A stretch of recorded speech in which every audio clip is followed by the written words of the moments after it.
Hey everyone, I'm Megyn Kelly. Welcome to the Megyn Kelly Show. Ahead in this program, we are going in depth with former teen star Kirk Cameron. He was still acting as a grown-up, but we fell in love with him when he was a teen and when I was a teen, and I have a confession to make when he comes on. He's had a fascinating career, and we will discuss his path toward faith and patriotism and how he's trying to spread that message to this day. But we begin with the Duchess of Duplicity. She's at it again. The final 3 episodes of Prince Harry and Meghan Markle's Netflix, quote, documentary, again, that's a misnomer, that's not what this is, are now out. In them, Prince Harry claims the royal family was just jealous of Meghan. They don't want me to have it. They're jealous of me. Veruca Meghan Markle salt because she did the job better than they did it. She was just better at it. She can't help it. She was the star of the show. And he claims Prince William once left him terrified after screaming at him in front of the Queen during talks over the couple's proposal that they be allowed to be half in, half out of the royal family. What's not in the 6-hour documentary? The couple taking one moment of responsibility for their role in any of this. They also don't reveal the name or any additional details of the supposed racist royal who questioned what skin color the couple's future children might have. Joining me now to discuss what we've seen so far, Maureen Callahan, columnist for the Daily Mail. If you're like me, you're growing more and more concerned about the future. The market's all over the place. Inflation remains terribly high. Interest rates are skyrocketing. Market experts still using the word recession. In fact, some predicting like a bad recession and using scary terms like economic hurricane. If you want to protect your future, call a precious metal dealer I trust, American Hartford Gold. They can show you how to protect your savings and retirement accounts by diversifying your portfolio with physical gold and silver. All it takes to get started is a short phone call, and they will have physical gold and silver delivered right to your door or inside your IRA or 401k. And they keep it simple. This is the highest rated firm in the country with an A+ rating from the Better Business Bureau and thousands of satisfied clients. And as an exclusive offer for our fans, if you call them right now, they will give you up to $1,500 of free silver and a free safe on qualifying orders. So don't wait, call them now. Call 866-518-2955, 866-518-2955, or you can text Megyn, that's Megyn, to 65532. Again, the number is 866-518-2955, or text Megyn to 65532. Maureen, thank you so much for being back with us. So now this is the whole thing. I don't know about you, but I did manage to watch it. I will say the second 3 hours I thought were more interesting than the first 3 hours, which bored me to tears. Mm-hmm. Now finally we got down to some juice, some dirt that they wanted to spew. But I remain convinced that their number one complaint, and they don't like the mean media. The media is mean, Maureen. They're mean. They weren't going to say nice things about Meghan. This, like you, I watched all 3 episodes today. I really, earning our paychecks this week, Megyn, I think. Yes. What, to me, my biggest takeaway is that these two their greatest offense is that they are boring. They are, yes, seething with rage, with jealousy, with resentment. They move about the world with a remarkable lack of self-awareness. They cannot take a note of criticism, and you are 100% right about the lack of accountability. These two such enlightened souls, these global humanitarians who talk so much about the importance of love and treating each other with kindness and giving back, and my favorite phrase is standing in your truth and taking up space, all of this gobbledygook. And there is, for two narcissists, the lack of introspection, I mean, maybe it's not that surprising. They are narcissists, right? So they're never in the wrong. They're never going to put a foot wrong. And to your point, I also was my jaw was hanging open when Harry complained that his brother yelled at him during the Sandringham summit with the Queen. Right. Like, grow up. Okay. First of all, whether it's true or not, if it's true, grow a pair. You're a prince too. Stand up for yourself. You're a grown man. You're not 12 anymore. The whole thing, he's sort of weirdly effeminate and soft and incapable of actually sounding and acting like a man, but all of his rhetoric is very manly. I had to protect my family. I had to protect my wife. I had to protect my... It's like, but what you're actually doing is crying in your soup over mean media articles, which they make it sound, Maureen, you are in media. I'm in media. We live in this toxic world. We know better than anyone how this works. And having been the subject of a gazillion nasty articles, I have no sympathy for them. I gotta tell you, it's like, I too have been the target of I don't care. Life goes on. You understand it's part of the deal, and you don't spend your grown-up life whining about it. I could not agree with you more.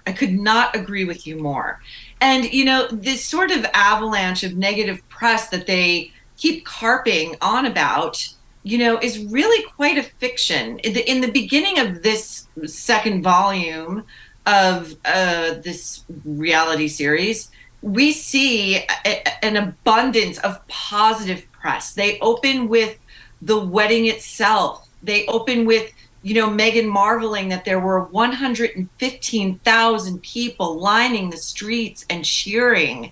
We learn that not only did Charles enthusiastically walk Meghan halfway up the aisle, but that the Queen, when presented with this idea of having a gospel choir at the ceremony, which had never been done at a royal wedding before, she not only immediately greenlit the idea, but suggested that what they do was to take the best vocalists from every gospel choir in England and commingle them into one giant supergroup. So, again, these complaints, it's like they're rooting around for things to be aggrieved by, and it's utterly perplexing.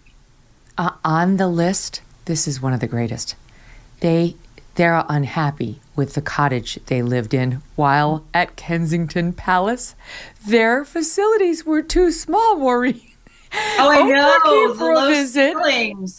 and she was horrified. Even Oprah, the other queen, was horrified by their living conditions. Oh, I loved how they just casually dropped in. Remember Oprah came over for tea? Yes. I loved also when Megyn casually dropped in, Beyonce just texted me. She said I was an agent for generational change and healing trauma. That happened. Like this. That happened. But it's like, what's great about it is the very next message in all these scenes is, poor me, poor us. We have it so hard. I want to show people a little bit of what you just said. We've got the Beyonce moment on tape. This is Hot 8. Beyonce just texted. Really meant. Shut up. Just checking in. Just checking in. Just casual. I still can't believe she knows who I am. Gonna call her. No, it's okay. She said she wants me to feel safe and protected. She admires and respects my bravery and vulnerability and she thinks I was selected to break generational curses that need to be healed. It's all said. This is after the Oprah interview. Just so happens that she decided to read that and get that text when the cameras were rolling for their documentary.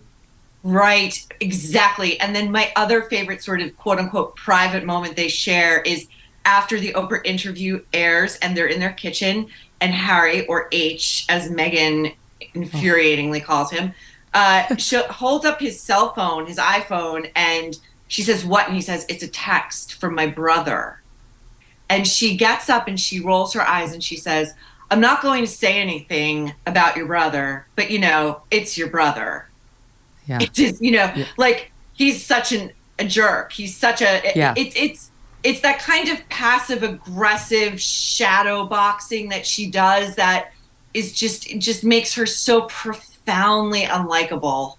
Mm-hmm. Meanwhile, the brother's going to wind up king, and these two are going to wind up a couple of podcasters in Montecito. So it's like, okay, that's fine. I have a podcast, but Megyn, I wasn't a royal, so it's not a fault. To get a podcast at this point, I don't think Spotify is renewing Megyn's archetypes for season 2. Oh, how could they? How could they? It was unlistenable. Yes, it was. And so here's the other thing that jumped out at me. After they got out of the hideous palace, they're like, they say it's a palace, but if you could just see our facilities, they're so tiny. Even Oprah was upset. So then they get out. Tyler Perry plays a major role in part 2, where he rescues them from the hell that is being a royal. And he flies them out to Montecito, and he puts them up, or wherever they were in California, puts them up at his mansion. There's a scene of Harry going, "Oh, it's so beautiful. It's so beautiful." And she's like, "Well, it's not ours." And he's like, "But it could be. Just let me just cut this $100 million deal with Netflix, and this could be ours." And then Maureen, the second part is, they wind up at their Montecito mansion, which is $14 million. It's got 9 bedrooms, reportedly. It has stables. It has mountain views. It has the most beautiful grounds and vistas I've ever seen. A massive gardens where the baby is picking the tomatoes with mama. It's spectacular. And in the midst of all this, there's a soundbite of Harry saying, all I ever wanted was this normal life. Okay, they have no self-awareness. This is not normal. This is not anybody. This is why we all hate you. This is why the world, crawling out of, post-lockdown trauma, dealing with runaway inflation, hates you. And I also loved, so these two who never tire of telling us how enthusiastically they are in pursuit of the most authentic life possible. Right? Oh, God. We see Harry and Meghan leaving Vancouver, in their words, essentially fleeing with nothing but the clothes on their backs. They had no plan in place, which, again, that's squarely on them. Harry says that they are en route to meet a friend they've never met yet, which, square that circle. And that person being Tyler Perry, who, having never met them, simply offers up his mansion for, an indefinite period of time. That happens to all of us. Later turns around and asks him to be godfather to their second child, a new Hollywood friend they barely know. Shades of, I'm going to kick my beloved niece to the curb. She can't come to my wedding, but these celebrities I've never met, such as George Clooney and Oprah Winfrey and the Beckhams, they're invited. Mm-hmm. She asks Tyler Perry to be godfather, and he has the temerity to say to her, well, if it's over in England with your crew, the royals, I won't be doing that. Right. Like the royals are so disgusting. Who would spend time? Meanwhile, they have everything in their lives they owe to the royals. Everything. The only reason anyone cares what these two have to say, the only reason Netflix is getting a single viewer is because of the association with the royal family. No one gave 2 damns about her when she was on Suits, and Harry's been interesting because he's a prince within this royal family. Once they stop talking about the royals, that's why the Spotify podcast was so insufferable and bad and poorly rated, because we don't actually care what she thinks about the world. It's just their royal affiliation. So how dare they portray it through Tyler's soundbite as if it's this disgusting thing with which they wouldn't go near it with a 10-foot pole now. Right. And you know what? The Netflix series is as boring and difficult to watch as the podcast was to listen to. It's because neither one of them actually have a discernible personality. Neither one of them have anything original or interesting to say or to share. That, Harry doesn't have a personality, and you can kind of understand it given, the world into which he was born, the life into which he was born, his wealth and his privilege, his status, like that all sort of meant he never even really had to develop a personality. He was always going to be surrounded by people. He was always going to be invited to the party. Megyn, not so much. She climbed her way up that ladder. But, the other infuriating thing about her is she continues to pretend she had no idea who Prince Harry was until she met him. Oh, my Lord. She continues to insist that she had never heard of this entity called the British royal family. The scene in last week's drop, when she mocked that curtsy to the Queen, there's a reason that went viral. It was so low, and it was so emblematic to me of her gaping insecurity, which is her need to sort of bring down all things royal in order to elevate herself. And it's like, well, you didn't seem to me making such a joke out of it when you were throwing a fit. You didn't get the tiara you wanted for your wedding. You thought those symbols were important. But I guess the curtsy to the queen was a bridge too far, which I don't even believe. I believe she curtsied to the queen just like a normal person would.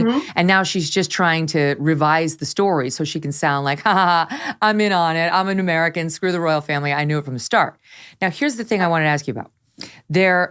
There's a scene in this part 2 where she's talking about how she realizes what's happening, how she's been fed to the wolves, and her friends are calling her up saying, Meg, they're not protecting you. They're not protecting you. Now, Maureen, as a person who's been in the press quite a bit in my career, often negative, sometimes positive, I have had people in my life who do this, who are like I'm so sorry. Are you okay? Are you okay? And I learned pretty quickly in my career as a public figure, just write back to my friends, don't do that. I don't need that. I don't read press about myself for this very reason. Like, the press is going to do what we're going to do. I'm part of it. I have a foot in both camps, so I get it. But I don't want your condolence texts, right? Like, that doesn't help. She doesn't have the maturity to understand that. In fact, to this moment, she's repeating it on air with Netflix in an effort to make us feel sorry for her. And this was supposed to be her aha moment of how, like, she needed to fight back against this evil palace. This is how the game works. Any seasoned journalist is like, you know what? Maybe the palace did dish dirt on them to deflect off of William and Kate. I think a lot of British journalists are going to say that's not true. I kind of believe it, and I don't care. I don't care. This is how the game works.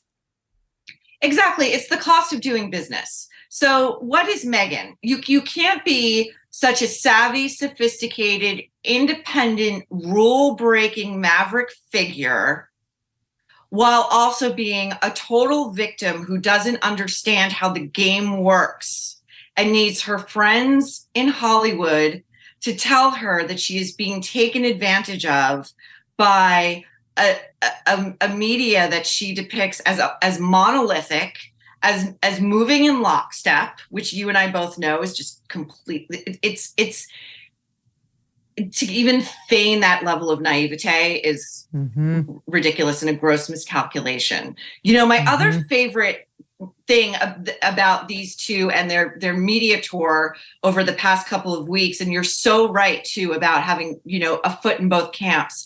These two have a foot in both camps. You can't castigate the media for being so barbaric to you and then go and cash checks from the biggest media entities on the planet.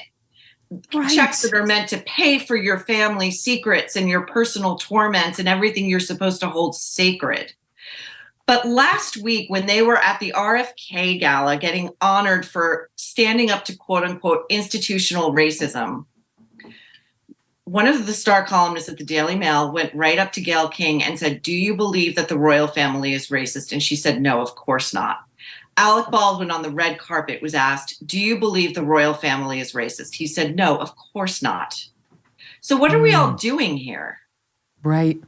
They're still on it. Here's, it's an author.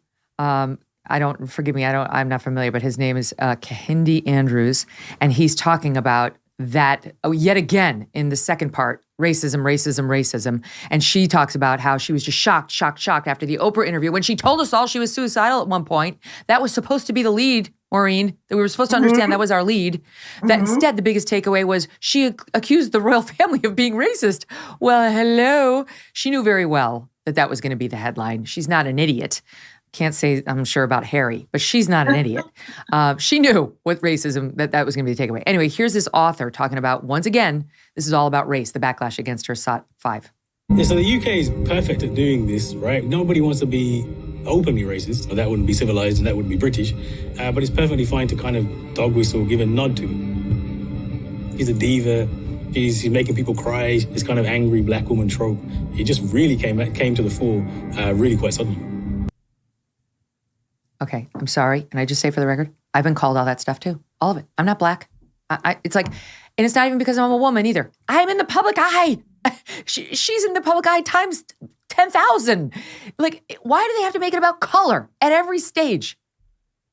And it's such a terrible condemnation and such an unfair condemnation of Britain itself. of, you know, one of the most diverse countries in Western Europe.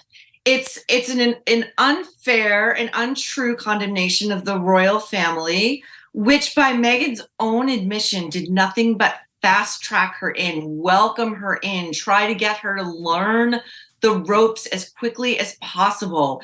As we saw in the beginning of that series, the media was just lavishing praise on her as a breath of fresh air, and the power that she and Harry would have had, the kind of soft power but real world power they could have had they stayed. But their real issue, their real rage, is that they would forever be second best. They would forever be relegated to number 2. And they can't have that. They constitutionally cannot stand it, neither one of them. No, it's like, just tough it out. Tough it out. Like, nobody... Does anybody even remember that Prince Charles has like yet another brother? You got Andrew, and then you got the youngest one. I can't remember his name sitting here right now. The brother of the heir leaves the news cycle eventually. I'm sure there was a lot of press about him. Like, eventually they forget about you unless you start hanging out with pedophiles like Andrew did, and then you're back in the news. And this was going to happen to Harry too. And according to Valentine Roy, this British author, Harry was dreading it. He wanted to stay in the spotlight. Well, guess what? The bad comes with that good. Let's spend a minute on the friend. Okay, I can't remember what her name is, but she's got the long hair. She kind of has hair like Meghan's hair. And Abigail?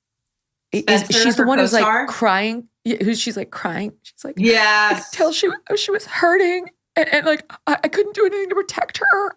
Yeah. Abigail Spencer, yes.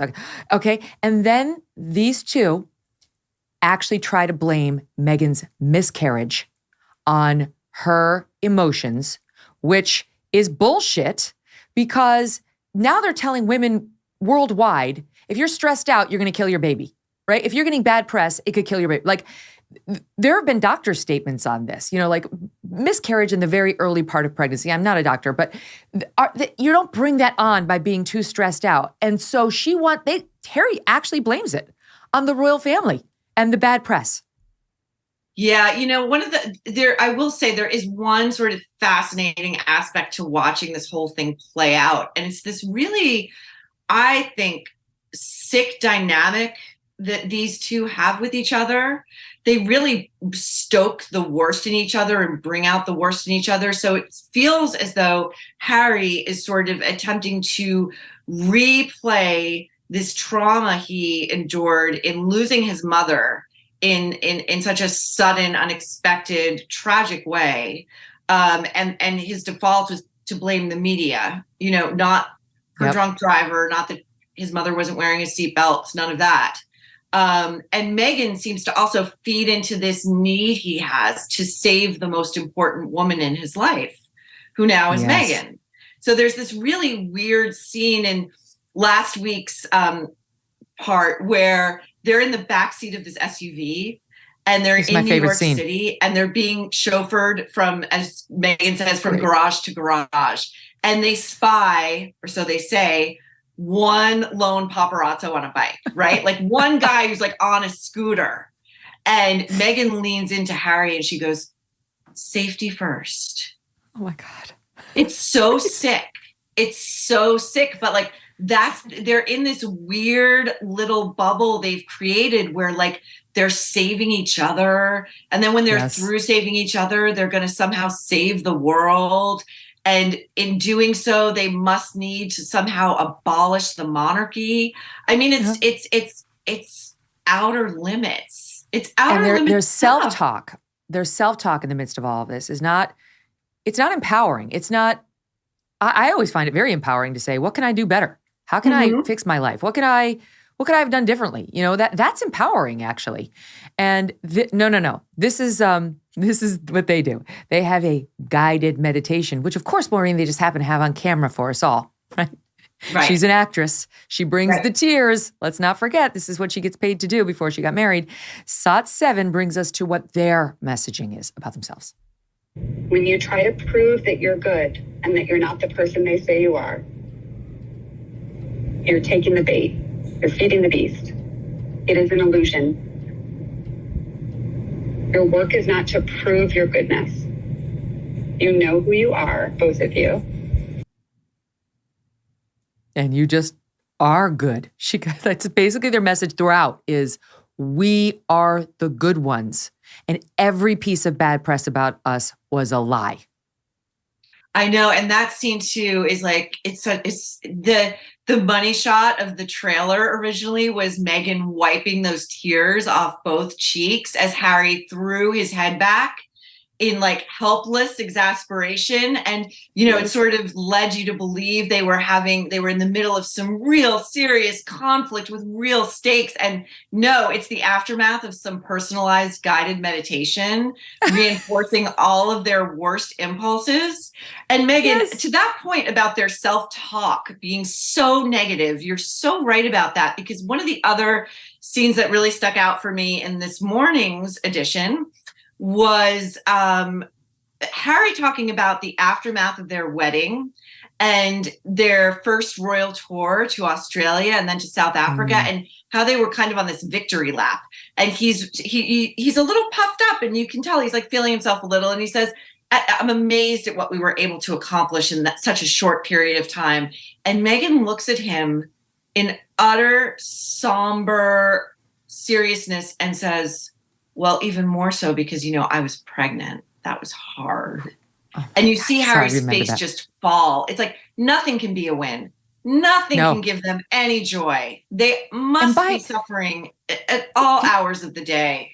Also, like the insanity of her thinking, do you know what every working mother out there in America and the UK and beyond does when they're pregnant? Shut up. No one cares that you were pampered day and night and then you had to go out and be loved and adored by a bunch of people while you're... Shut the F up. We all go to work every day. It's very fucking hard. I don't feel sorry for you. Like I didn't have people bringing me my meals and rubbing my feet at the end of the day, as I guarantee you these two did. No one cares. Our sympathies aren't with you. They are with the women who work 2 or 3 jobs just to put food on the table, who have husbands who aren't present, who are already supporting kids, who are in shitty jobs where they're not going to get a vacation. I don't care. She can't get over it. And yet here's Harry. Here's a little bit of this recalling like one of those tours and why the family, not the media, why the family turned on them because they were just that good. It's sought too. The issue is when someone who's marrying in, who should be a supporting act, is then stealing the limelight or is doing the job better than the person who was born to do this. That upsets people. It shifts the balance. Because you've been led to believe that the only way that your charities can succeed and the only way that your reputation can be grown or improved is if you're on the front pages of those newspapers. But the media are the ones who choose who to put on the front page. My God, they show, for the listening audience, they're showing now King Charles, then Prince Charles, Kate Middleton, and the Queen. Those are the 3 this documentary is saying were overshadowed by Megyn, because the next scene is all Megyn's covers about her. So she overshadowed the Queen, the now King, and Kate Middleton, and those were the nasty, petty, jealous ones, apparently. Right. And Megyn, she overshadowed them to such a degree. Don't forget, she refrained from wearing bright colors for nearly her entire 72-day tenure as a working royal. She made the supreme sacrifice to wear oatmeal, cream, beige, brown, just to blend in. Black. Yep. She doesn't get enough credit for that. Thoughts and prayers, really. Agreed. Poor girl. Poor girl. There's so much goodness in here. One of the biggest things, though, is the mismatch, like the juxtaposition of the sob story against the perfect, curated life. Every scene is curated. Every friend is curated. The soundtrack, which is borrowed right out of Downton Abbey, it's all supposed to be building this magnificent love story like nobody has ever been loved more, Maureen. These two, they're the number one lovers, against like this sad, everyone was mean. And it ends with her absurd reading of her weird little wedding speech to him. She read it out loud. Wasn't it?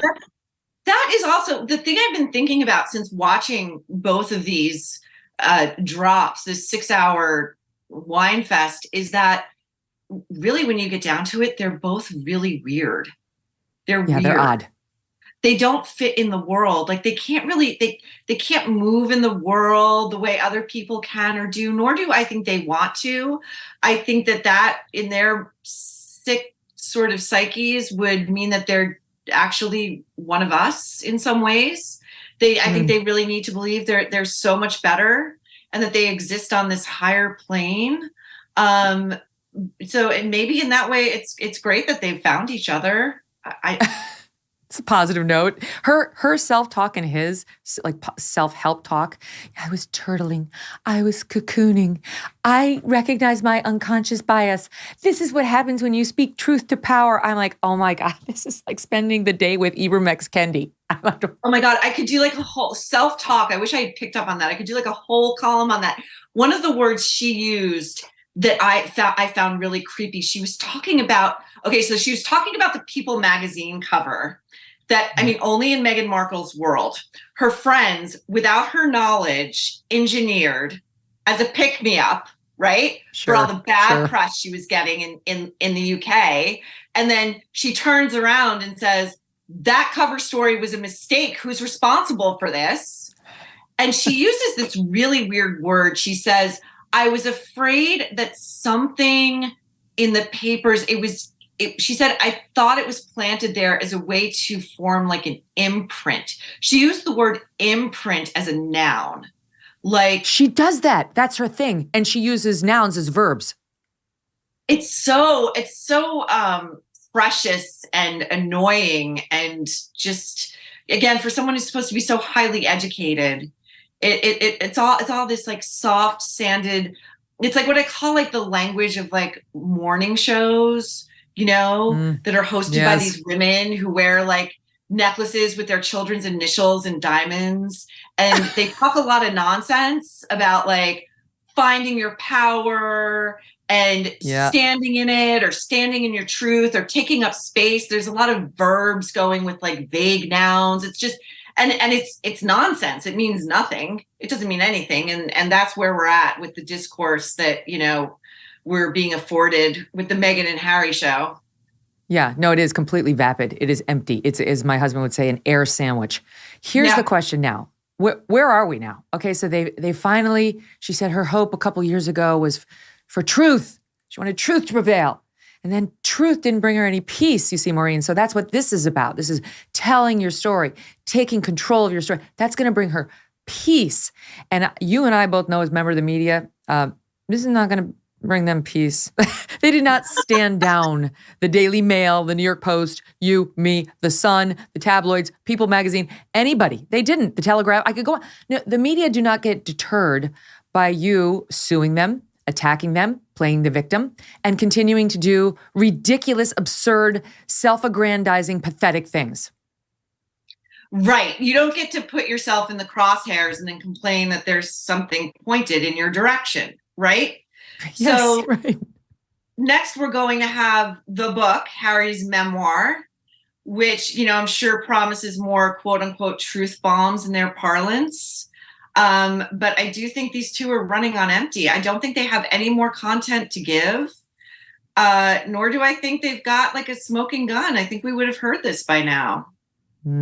Yes, I'll bet you they're saving the Angry William text for his book, Spare, which comes out just a few weeks after Christmas. It's like a belated Christmas present from them to the family. So lovely.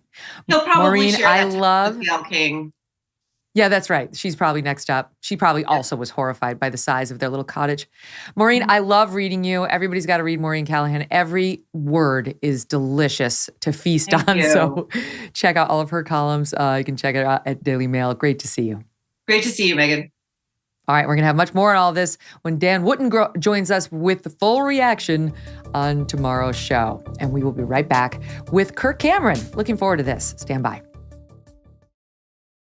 There is so much to love about the changing of the seasons.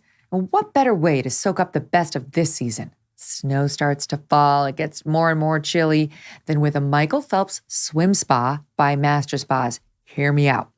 A Michael Phelps swim spa combines the benefits of a pool with the therapy and comfort of a hot tub. It comes in a variety of sizes to complement almost any yard, even if it's a small one. Master Spas worked with the Michael Phelps to develop an at-home training and fitness solution that you can use year-round in any season, yes, even in the winter. Think of it. It's hard to work out outside in the winter unless you have a Master Spa. Relax after an afternoon of raking leaves or shoveling snow, doing yard work, because the hydrotherapy jets are going to massage away your aches and pains. As your calendar fills up this holiday season, a Michael Phelps swim spa is the perfect place to spend time together as a family. The swim spa draws people outdoors, and the kids and the grandkids are going to love splashing and playing in the swim area. It's actually even more fun when you're in the midst of the cold, right? The kids are like, what's going on? It's super adventurous. Michael Phelps swim spas are 100% made in the USA by Master Spas, the world's largest swim spa manufacturer. A Michael Phelps swim spa is energy efficient too. You can use it all year long. Go to masterspas.com, put in the promo code MK, and that will save you $1,000 on a Michael Phelps swim spa or $500 on a Master Spas hot tub. That is masterspas.com, promo code MK.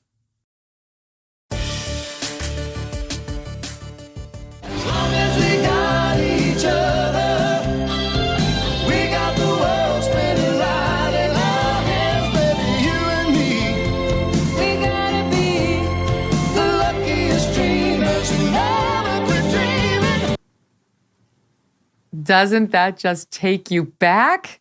First of all, welcome back to the Megyn Kelly Show. That instantly takes me back. And today we are super excited to have one of the stars, the biggest star, let's be honest, of Growing Pains with us. In the years since that huge hit show, he has become well known for his outspoken beliefs and faith. He is a devoted family man and somehow has managed to make his marriage of 30 years work in Hollywood. Along with his wife, Chelsea, Kirk Cameron has raised 6 children. He's author of the new children's book, As You Grow, and he's host of the American Campfire Revival with Kirk Cameron podcast, which is really great. If you are somebody, a person of faith who wants to sort of get back to what is it about our country that's so special, you'll love the American Campfire Revival. Kirk, welcome to the show. Thank you, Megyn. It's great to meet you. Really an honor to be talking with you. Thank you. Likewise. So that theme song really did bring me back, and I want to take you, I'm sure you've heard this a million times, but you and I are almost exactly the same age. You were born October of 1970. I was born 1 month later, November of 1970. So we're both 52. I was one of those starry-eyed young women. I think I was like a tween when you were the big star on Growing Pains.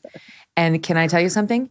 You are the only fan letter I've ever written. It was to you. I hand wrote it out. All I remember was that I was trying to convince you to love me. I was listing my credentials, like what I had done in school. I don't Megyn, remember if I sent it, but I never got a response. Megyn, you did. You sent it. And that's why I'm here on your show right now, is to finally reply after 35 years to say, thank you, Megyn, for your letter. It was so sweet. And I am going to send you the last remaining Dreamy Mike Seaver pillowcase. It should be arriving in the mail in about 2 days. I can die now. I'm good. I forgive everybody. What's funny is if I had known that Megyn Kelly was watching on the other side of that camera lens, it's crazy to me to think about that now. Seeing you and all that you're doing and think Megyn Kelly was watching, I probably would have been, more concerned about, how I looked, what I said, all these sorts of things. I have to confess, that actually is meaningful to me. I'm not going to lie. You wound up marrying a different girl, and I approved of your choice because she came on the show, and your wife is like this preternaturally beautiful woman. She's like kind of glowy. She's just this person who you're like, what? How did this person get to be like this and emanate these kind of vibes in the world? I wasn't surprised at all that you got married.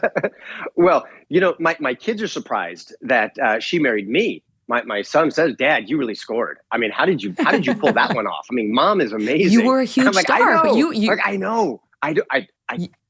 It was a gift. I fully admit it. I'm going to find out one day. She has wings. She's secretly an angel.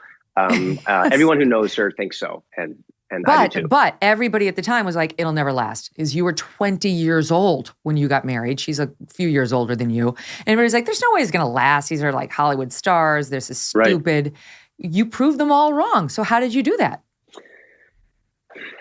We were 19. I was 19 when we met. And I thought to myself, man, there's no way. I mean, she's out of my league in every way.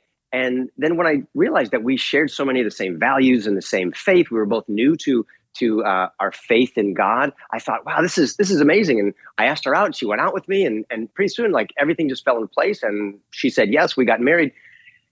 I think at the end of the day, I understand that I married up and out of my league, and that when I look around and I see the downward spiral that so many people are in, but families and marriages in generally speaking, and culture, I recognize that I've got a great deal here. And my wife is an amazing, priceless catch. I tell my kids all the time, guys, don't worry about us ever splitting up. If mom ever leaves me, I'm going with her.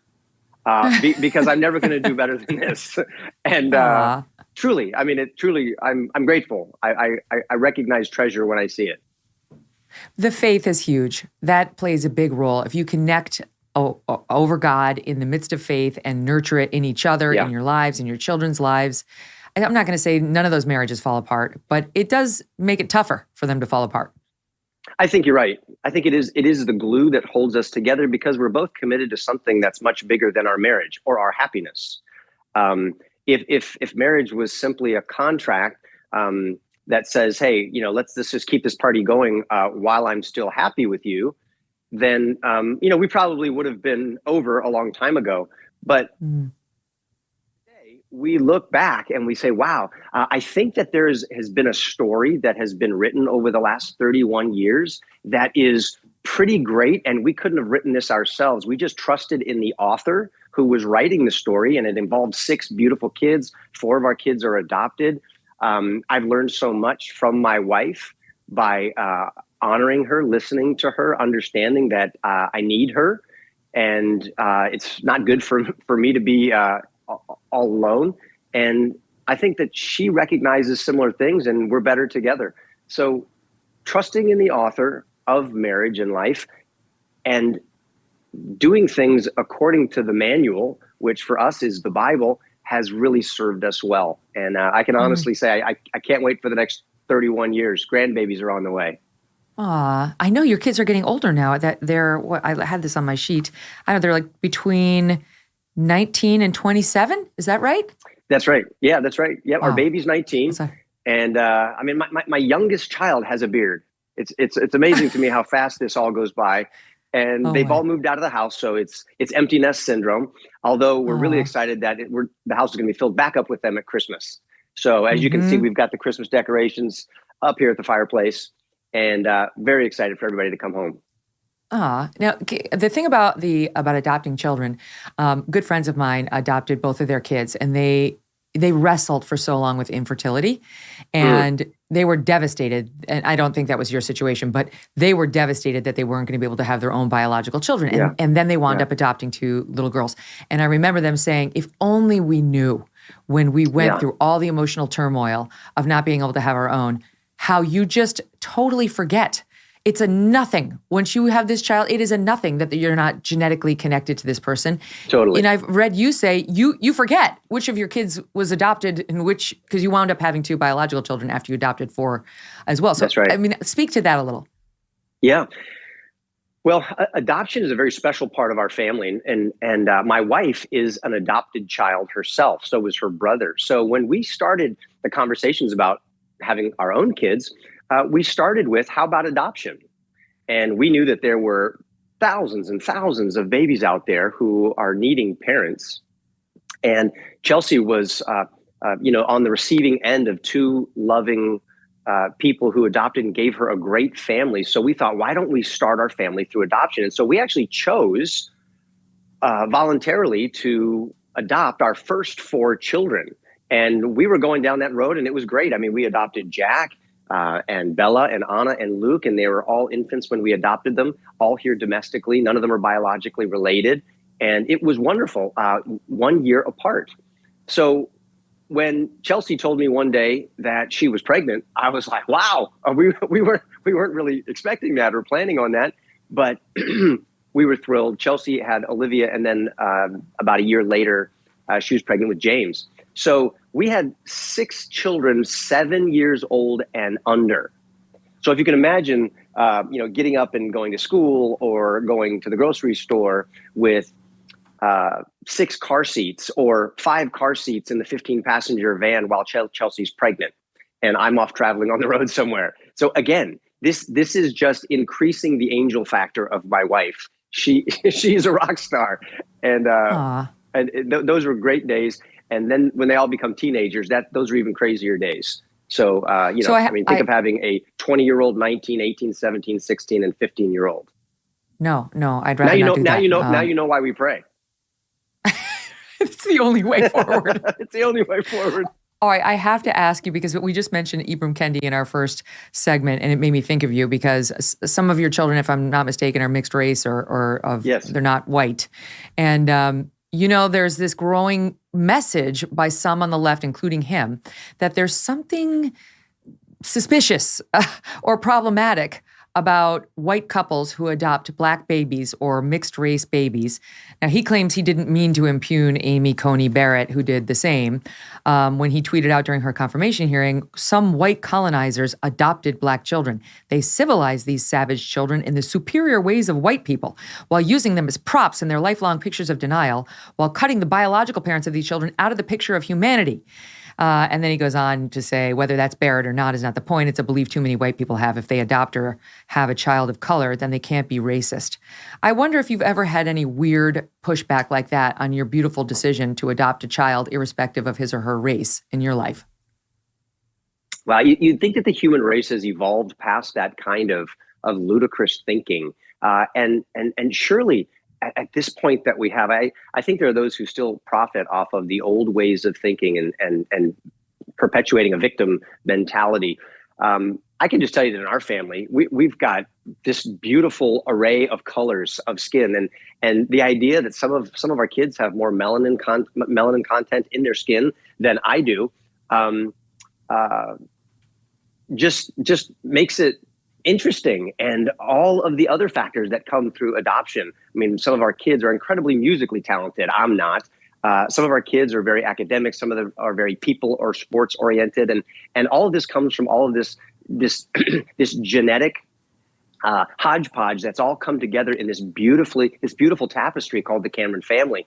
And adoption's been wonderful for us. And it was never an issue growing up. You literally I see my kids, I don't see the color of their skin. Some of them have a better tan than I do, and other characteristics. But it's when they get out into the world and people start to say things to you like, which ones are yours? Or which ones of these are your kids? And they say that sort of like mindlessly in front of the kids who know exactly what they're saying. And so you just sort of want to go, hello. Clueless. Are you aware of what you're saying? And, yeah, there's all we'd say, of course, sorts of possibilities here. Yes. So, I love how our families come together. I love adoption. I think adoption is at the heart of God. It's Christmas time, and it's not lost on me that even the baby Jesus was the result of an unplanned pregnancy from Mary's human point of view, and Joseph, full of love for Mary and faith in God, adopted and raised that baby boy as his own son. And as a result, here we are 2,000 years later, celebrating salvation, redemption, and new beginnings for humanity. So wow. I'm just all in on adoption. I love it. Highly recommend it. In fact, I just made a movie about it called Life Mark, based on a true story that came out this summer. And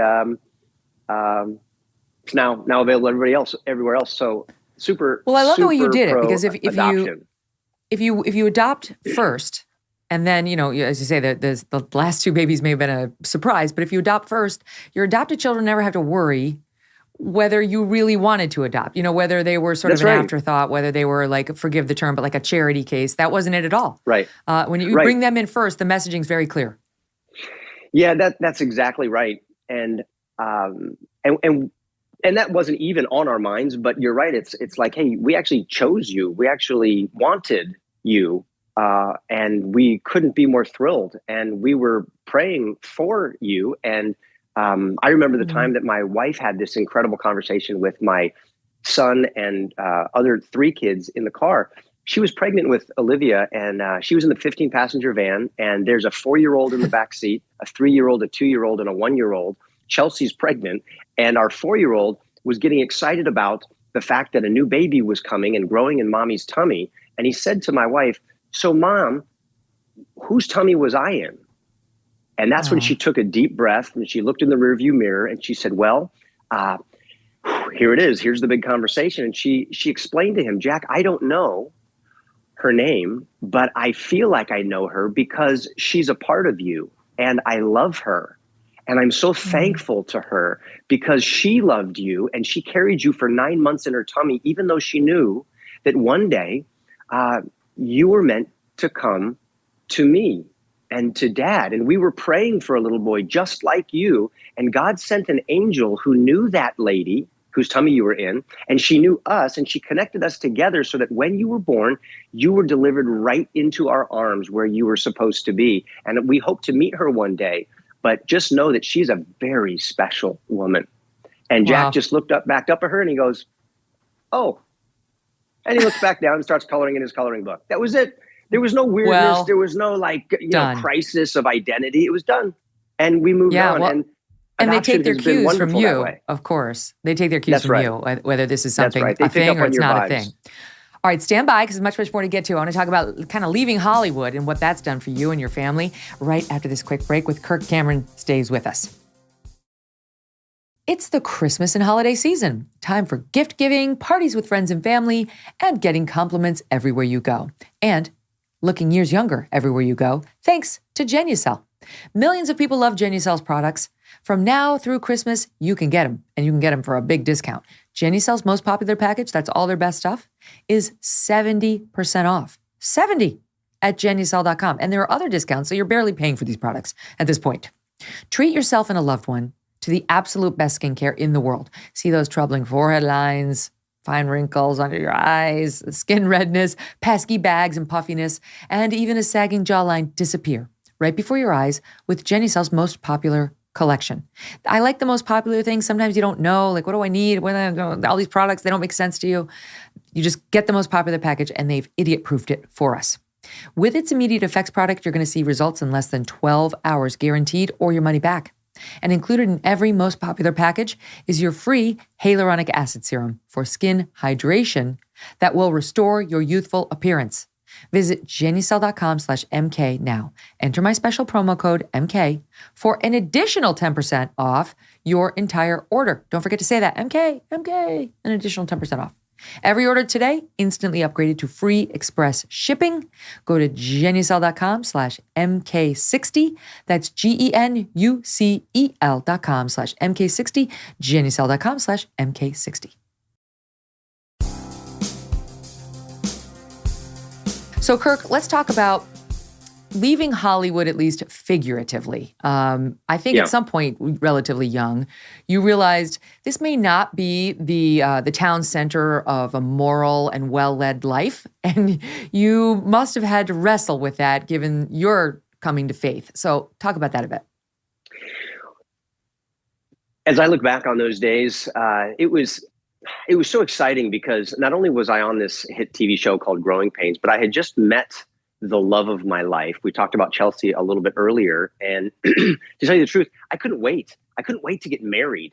I couldn't wait to go on a honeymoon. I couldn't wait to honestly start the new chapter because I had recently come to faith in God, which was an exciting thing for me. In fact, I thought everybody would be excited about it. You know, so often you see teenage actors wind up living a life that ends up being a train wreck.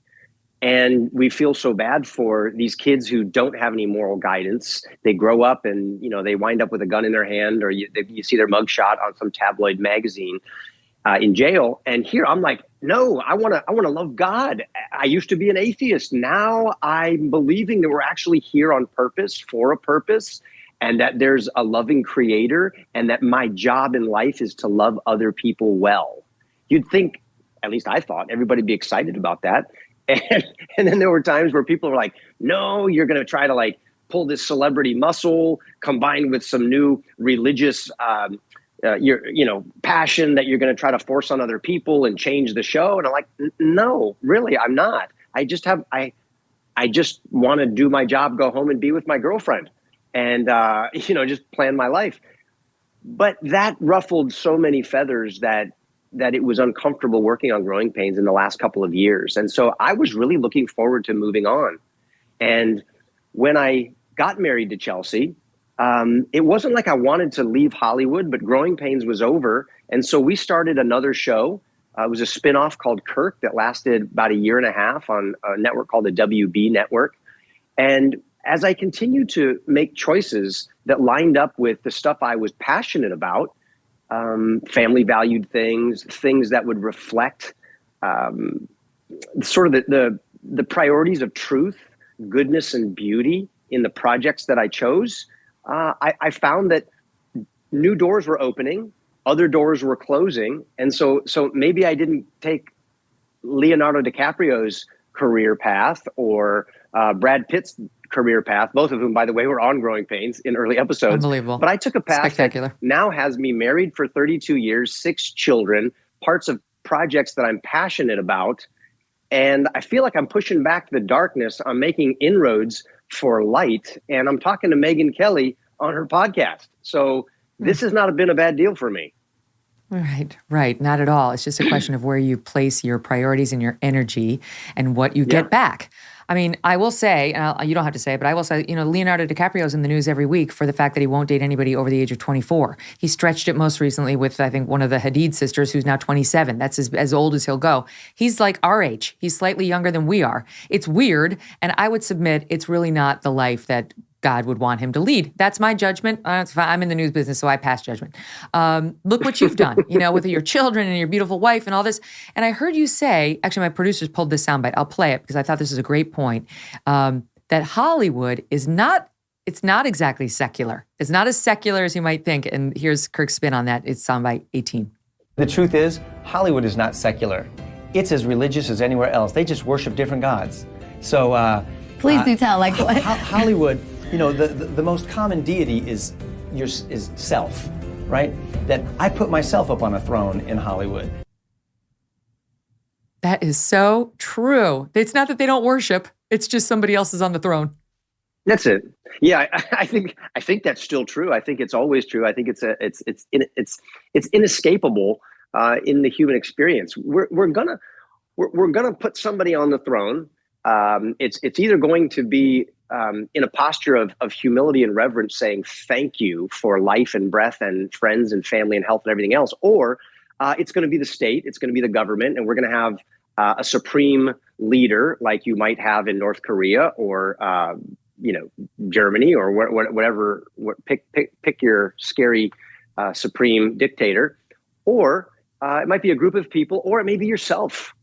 And the me monster is often the most dangerous because when you exalt yourself, everything else becomes second, and the world sort of exists to serve you and your happiness. And I've found, and my wife says this to our kids all the time, kids, your focus determines the outcome. Me, misery.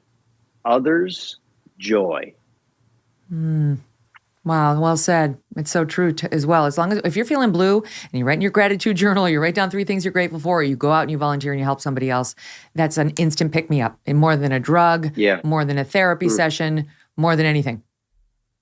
Yeah, boy, you're right. And the older that I get, I learned things that I was wrong about things before, and I learned that is absolutely true. You serve other people rather than looking for everyone to serve you, and start your day out with a great big bowl of gratitude for breakfast, and you're on the right road. And regardless of your circumstances, you can have peace of mind. You can have a joyful heart. And these are the kinds of things that I want to live by and I want to teach my kids. So I got to live by example and put the stuff into practice, not just talk the talk, but I've got to walk the walk too. You got to walk the walk. So let me ask you about Leonardo DiCaprio and Brad Pitt being on Growing Pains. Was there was there a hint of greatness there? Did you see? Yes. Were you like, oh yeah, really? Oh, totally. Oh yeah, you could see it. We knew, and Hollywood it's kind of this small world. There's a million actors. I think it's hard to work in Hollywood just because there's so many. And I think the statistic is something like 90% of all SAG actors on any given day are unemployed, looking for work. And Wow. so I don't know all the reasons for that, but certainly the ones who are working, the good ones stand out. And so Leonardo DiCaprio was a bright, shining star on our set. At 14 years old, he was the cute little kid who we brought in to sort of bring new life to the storylines. All the little kids on Growing Pains, Mike, Ben, and Carol, were now grown up. I was, maybe 19 years old, 20 years old. And so I couldn't be sneaking out of the house anymore as the rascally teenager. And so they brought in a new one, and it was Leonardo DiCaprio, who lived in the janitor's room at Dewey High School. And he was just awesome. I mean, he just had a maturity about him. He had an intrigue about him, and he had a natural, authentic quality about his acting that was just different and unique. And we all knew that he was going to go places. And then he did Gilbert Basketball Grape. Diaries and Gilbert Grape. And when he did those, and he's working with De Niro and these other amazing actors, we thought, wow, Leo is going places. This is really cool to watch. So we were cheering him on way back on the set of Growing Pains. Now, much closer to home, you have a star in your family of origin. Candace Cameron Bure is your sister. And she's also a huge star. My crack producer Kelly tells me that she actually starred in like the most successful movie on Hallmark, Christmas movie ever, Christmas Under Wraps, under Hallmark's most successful Christmas movie ever. So that's impressive. And now she's jumped ship and she's gone over to a new competitive sort of the non-woke answer to the Hallmark channel. And I think this is actually an interesting experiment that they're doing over there, because it's the guy, Bill Abbott, who used to run Hallmark, is now running Great American Family Network, which is run by a friend of mine, Tom Hicks. In part, he's got an ownership interest. And their answer, because Hallmark started getting like a kind of, look, you could say woke, you could just say more progressive, but they were not sticking to sort of the more traditional messages. And Bill Abbott got in trouble over speaking out over it. He's now running this other network. And Candace is the chief content officer for the other one. And she got in trouble recently. She gave an interview to the Wall Street Journal. And of course, they asked her if she expects her new channel to feature same-sex couples as leads in holiday movies. She said, no, quote, I think the Great American Family will keep traditional marriage at the core. Well, you're not allowed to say that, as she found out.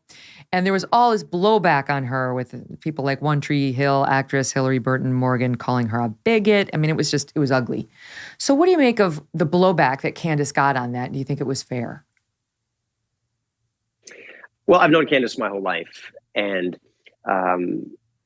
it was sort of amazing to me because like there's nothing to talk about here. Candace is a person who's built an entire career on being the kindest, the sweetest, the most compassionate, the most loving toward all people, regardless of their color, their creed, their religion, their beliefs, and all of that. And people know that. So the fact that she wants to be working with a group of people that highlights things that she loves and celebrates and believes in, doesn't everybody do that? I mean, aren't there other people with other worldviews and beliefs that are really into their thing that they want to highlight and make their projects around those values? Yes, absolutely. And Candace's values reflect the values of millions and millions of people across the country and around the world. That's why they love her so much. I mean, I go places and she's referred to as the Hallmark movie queen. People love her movies just because they make them feel good. You know, they get on their Hallmark sweater to sit down and watch their Hallmark movie that's starring my sister Candace. And that people would make some sort of a controversy over her wanting to celebrate and highlight movies and storylines that she really believes in is, that's That's crazy to me. I don't think they're mad at the comment. They're mad at the belief. And this is something that always mystifies me. You know, I have a lot of friends who are in gay and lesbian marriages that I support, but I also understand the objection by people who are deeply Christian, deeply faithful to anything other than traditional marriage. And honestly, like I'm thinking about like Dave Rubin. He's a friend of mine. He's in a gay marriage. He wouldn't object to. He would understand Candace. He would I'm going out on a limb and taking a risk for how he feels, but he'd say that's fine. You know, my marriage to my husband can be featured on Hallmark or someplace else. Not every channel needs to celebrate my choice. And I understand there's room in this country for people who have their own beliefs. But now, you know, among some sects, it's you're no longer allowed to have your belief because your belief offends me. Yeah, that's right. That's one of the things I love about our country, right? I mean, when we really go back to the very root of all of this, we have enough room within our country, as you just said, Megyn, for different communities to have a different set of beliefs and different states. I mean, we have so much diversity that exists within this country that we have room for all of this.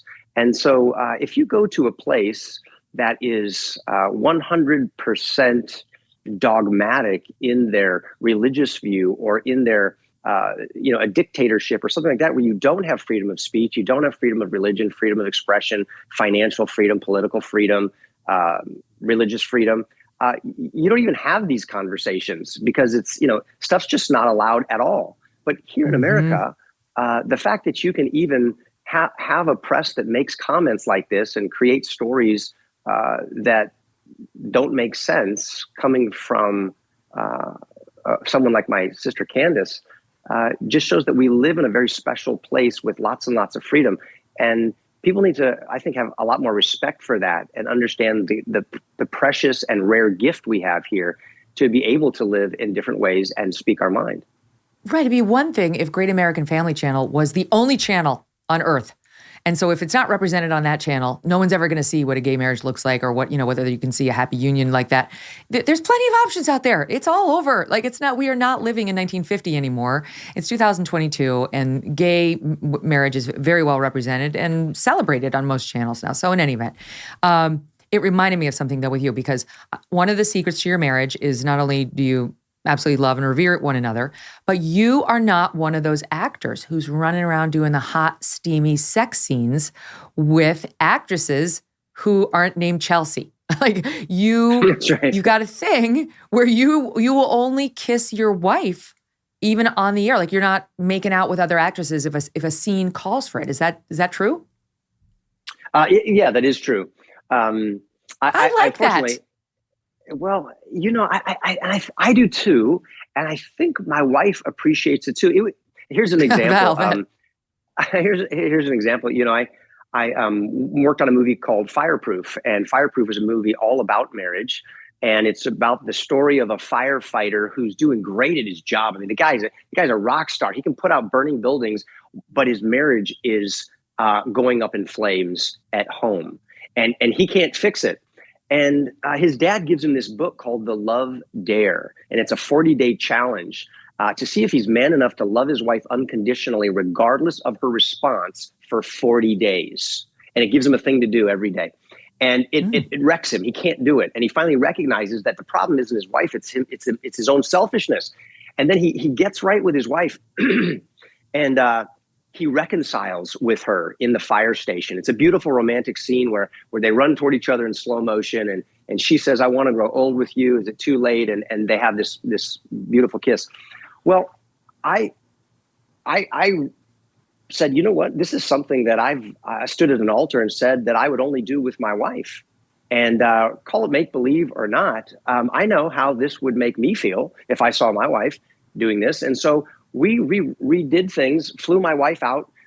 She put on a wig that matched the actress's hair in the movie, and she wore that dress. We shot the scene in a silhouette, so you couldn't tell. But when I'm kissing my wife in the movie, I'm actually kissing my wife, Chelsea, on screen, not the actress who played my wife. And some people actually thought that was such an inconvenience to the production and an offense to them personally that sort of I wasn't professional enough to just go with the flow and the status quo.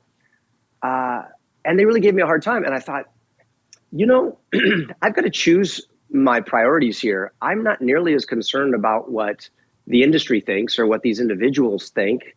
I'm much more concerned about what my wife thinks, because I want my marriage to last and be solid. And I've got 6 kids.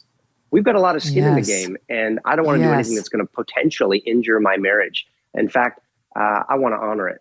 So that's just been a conviction of mine, and nobody else has to copy that, but it's one that is important to me.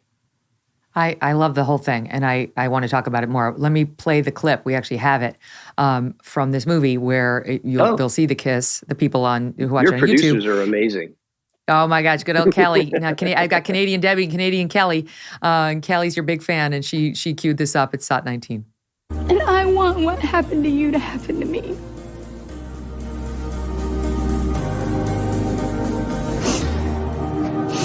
It can.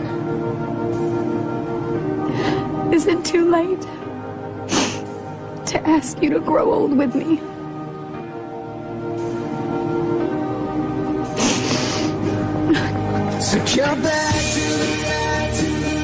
There it is. There's the kiss right there. Cue the music. You can't tell it's not the actress. It's well done. Yes. Oh, that's sweet. My other producer, Canadian Debbie, just said in my ear, I bet Jennifer Aniston wishes Brad Pitt had the same rule for when they were married. Yeah, it's right. I mean, it's amazing that there are things that we really ought to consider sacred in the world, I think. And so many things is like, we just don't treat them that way. And I think we regret it later. And don't you think, I can Kirk, look back that on my life and say, yeah, that's true. In the same way, like I've interviewed felons, people who serve time for serious crimes. And I've had this conversation a few times where crossing the first ethical line is actually the biggest deal. It's a bigger deal than the bigger ethical lines you cross down the line, right? Because there's sort of a before and after moment. Like I will do this or I won't do this. And I understand kissing for a movie role is acting, but let's be honest, I'm sure in a lot of those circumstances, there is a spark. You're only human. I realize there's people on the set and the whole bit, but come on. And I'm referencing the Brad Pitt thing because he, supposedly fell in love with Angelina while they were making that movie Mr. and Mrs. Smith together, which is very hot and heavy. So I too would not want to see my husband kissing another woman, even if it were for show. And I too would feel like it was crossing a line that I'm sure he would not want me to cross and would probably try if I were an actress to avoid roles that required that of me. Yeah.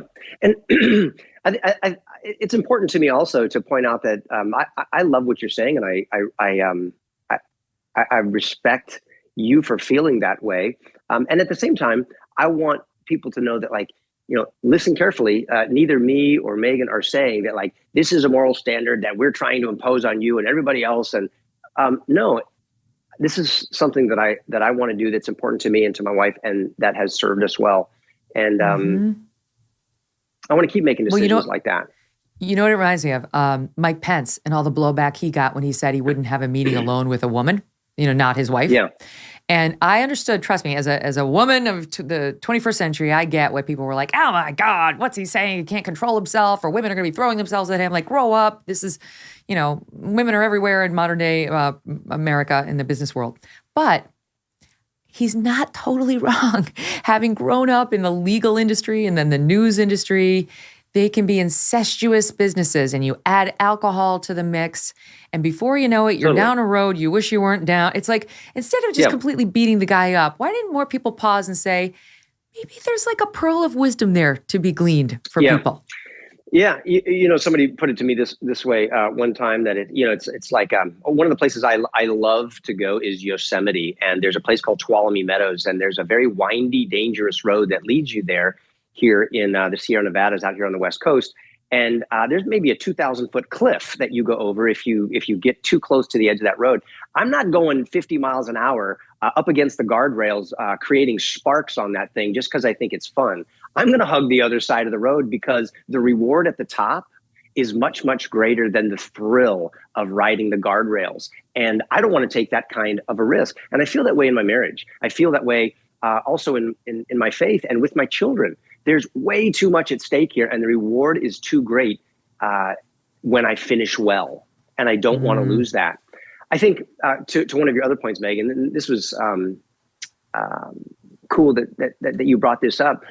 I think my faith in God also plays a great role in the ability to make decisions like that might cost me a bit in my career. Like, for instance, one of the concerns was, wow, man, Kirk, if you don't cross some of these moral lines that you've drawn for yourself, these ethical boundaries that they're not universal. You're sort of making this up.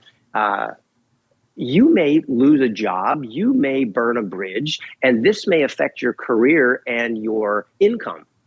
At the end of the day, that's true. I'm sure that there's roles that I've lost because, Kirk has content issues or Kirk's got some moral boundaries, and that's ridiculous. But my faith is not in Hollywood's ability to make me happy and successful because of their approval of me.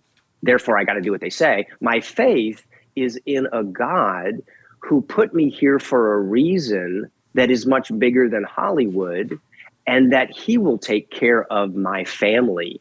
And my reputation is what's important to me. I'm here on the stage of the world for a short period of time. My job is to play my role well. And then I trust the one who's watching over me. I hear you. It definitely hurt you in your book deal because I saw the story on Fox. I love this story. Forgive me. As a news person, I love it because you have a book out. It's a children's book and it's called As You Grow. And it celebrates faith, family, and biblical wisdom. Well, Fox News has the report out that over 50 public libraries, this is spectacular, have either outright rejected you or not responded to requests on your behalf for you, Kirk Cameron, a big star, to show up and do a story hour on your book about faith, family, and biblical wisdom. The same libraries that are actively offering drag queen story hours or similar programs for children and young people. Some of these library programs, according to Fox, promote gender fluidity, inclusion, and diversity. Others offer name change clinics for older teens and adults who want to alter their paperwork for gender identity reasons. They went down and called a bunch of these libraries. Fox News Digital did. Providence, Rhode Island. No, we're passing. We're a very queer-friendly library. We don't want him. Another one, Rocha and Bow Public Library. They promote a regular offering for young people called Queer Umbrella. They didn't want you. City Heights Weingart Branch Library in San Diego. No, we host LGBTQ blah, blah, blah, blah, 40 letters events. We don't want Kirk Cameron. And on down the list. And then we go deeper into your book. The books are part of a series. It teaches on things like love, joy, peace, patience, kindness, goodness, gentleness, faithfulness, and self-control. I can see why they didn't want this. What were you thinking writing books like that? Crazy. It's not like children in public schools today are struggling with mental illness, drug overdoses, cyberbullying, and school shootings and could use a book on kindness, goodness, gentleness, and self-control. What was I thinking? Right. They're not going to want that. Why would they want to hear a story hour about that? We need to see some guy gyrating in front of our 4-year-olds. You know, what's interesting about this is that it's highlighting the moral war that's going on here, and who could be opposed to values like this? I don't think it is a misalignment of messaging per se, but I think that the messaging is misleading from some of these libraries and groups where tolerance is actually a cloak for totalitarianism. If we don't like your idea, you're out. We don't have room for you. Your messaging is not welcome here. And coexisting feels to me to be more like a cloak for conquest of ideologies and worldviews. And all I'm asking for is to be able to use the same space that other people have used in the same way to teach children wisdom through their seasons of their life as they go through difficult times, happy times, sad times, challenging times, and learn to develop patience and kindness and perseverance so that they can flourish as human beings. Truly radical. That's just radical You're out stuff. there. But here's the good news. Well, the good news, Megyn, is that parents and grandparents and librarians are rising up, speaking up. They want the book because they want to host their own story hour in their own public libraries. And we've taken it to the next step. Actually, I've written letters to some of these libraries that you mentioned, telling them that I hope that this is a misunderstanding. I sent them a free copy of the book to review, to give to their patrons, whatever, and that I'd like to come in and actually read the book. And we'll pay the fees and go through the regulations. And that if they don't change their mind and want to continue to exclude certain viewpoints, that I'm prepared to assert my constitutional rights in court. And we're looking forward to being able to go to those libraries soon. Oh, wow. That'll be a fun showdown for the librarians, too. We'll be covering that as it unfolds. Now, you mentioned something a couple times, totalitarianism, the absence of faith leading to the worship of other false gods. And this brings me to COVID and what's happened to our country, because I have to tell you, deeply admired this. I was very hardcore and remain hardcore anti-mask mandate. I'm also anti-mask for myself and people I love, but I'm really anti-mask mandates. I really think it's such an intrusive thing. I'm anti-vaccine mandates too. So you took a stand early on in the pandemic. It was, I think, December of 2020, and did something radical. You hosted a gathering. No masks. You are radical. And we have a clip of the crazy helicopter news coverage of your event. It's just a good reminder, too, of how insane people were over this issue, and really kind of remain, especially in California. But here's a walk down memory lane for you. It looks like actor Kirk Cameron may be hosting another large Christmas gathering. Let's go to Air 7 HD and Chris Christie for the details. Chris? Yeah, Colleen, that's what we're hearing. He has announced that he is, he's told people to plan on this event. It's a caroling event outside of the Oaks Mall. We're looking at about 75 to 100 carolers, not one of them wearing a mask, by the way. There are children, there are senior citizens, and everything in between here. We are again outside the mall, but directly next to a COVID testing site. So clearly a crusade of a COVID denialist. Outside the whole thing, by the way, outside. You know, Megyn, this was one of the most joyful things that people had done in months in our community, because, you know, here in the communist state of California, under our governor, Gavin Newsom, we were essentially under house arrest for so long. We were stuck, not just for the initial 14, 15 days, but then the governor says, we're in lockdown. You can't go to school. You can't go to your business. You can't go to the store. You can't go to church. And people were just going crazy. The mental health issues, the anxiety, the depression, the suicide.